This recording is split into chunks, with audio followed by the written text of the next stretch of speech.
Tonga teto indray ny Front National mpamorona ny fikambanana kristianina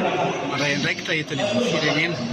izay isaorana an'Andriamanitra ary indrindra isaorana izany mpanompon'Andriamanitra izany noho ny hazakazaka izay ataony amin'ny fampitana ny fampiofanana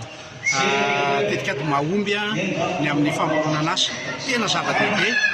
ny fanatanterahana izany nampiavaka ny teto Antsoramandidy dia ny fatokavan'ny olona maro izay nanatrika izany fampiofanana izany ary liana ny olona rehetra manaraka izany fampiofanana izany. Ho ana manokana araka ny mazava-dehibe ny fiofanana izay ataon'ny nasional dia tena mahita hoe mitondra paikady mahomby tokoa izy hanatsarana ny fiainan'ny olona indrindra ny amin'ny famoronana asa miainga amin'ny zavatra kely dia mandeha makany amin'ny zavatra ngeza be ary eo anatin'ilay fampiofanana dia tsaroana hoe tena niaina tao anatin'izany traikefa izany ny filoha ary tena nianarany ary noalalininy ary indrindra nampiariny teo amin'ny fiainana ny fampiofanana izay entiny eto amin'ny firenena. Dia ankasitrahana manokana izy satria tena hoe tsy manao ny ainy-tsy zavatra tokoa ny amin'ny fampitanana izany fiofanana izany ny amin'ireo olona rehetra izay mandray anjara ao anatin'ilay fampiofanana ary ny olona izay manatrika moa dia tena liana tanteraka ny amin'ny fanarahana izany fampiofanana izany ary za mino fa ny iofana sy ny conférence izay ataony izany ray aman-dreny izany dia hipaka ny amin'ny fiainan'ny tsirairay avy ka tena hanovan'ny fiainan'ny olona eto amin'ny firenena ka dia ireo olona rehetra izay manatrika dia tena azo tombon-tany amin'izany fampiofanana izany ary indrindra moa ampitaina ny fiofanana miainga amin'ny zavatra kely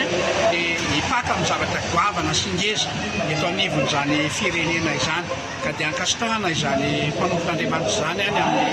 aesaka izay ataony ny amin'ny fitetezana any Madagasikara ray manontolo ny amin'ny fampitana izany fiofanana izany. Ny fahazoaka ilay fampianarana aloha izany tena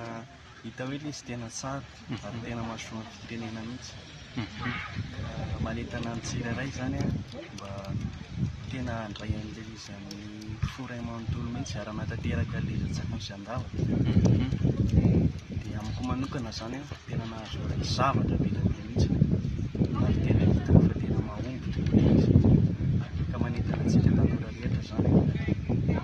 izany hanatanteraka an'izay zavatra. Fiofanana nataon'izany entina izany mahafinaritra satria zavatra tena ilaina amin'ny fiainana ny fiofanana miresina omena eo amin'ny fiainana ohatra tsy manana azy ireny izao raha manaraka tsaka sy tapitra zavatra nazavainy teo mino fa ahita lalana fomba tsara anaovany amin'ny zany piasa nampisotra fiainana.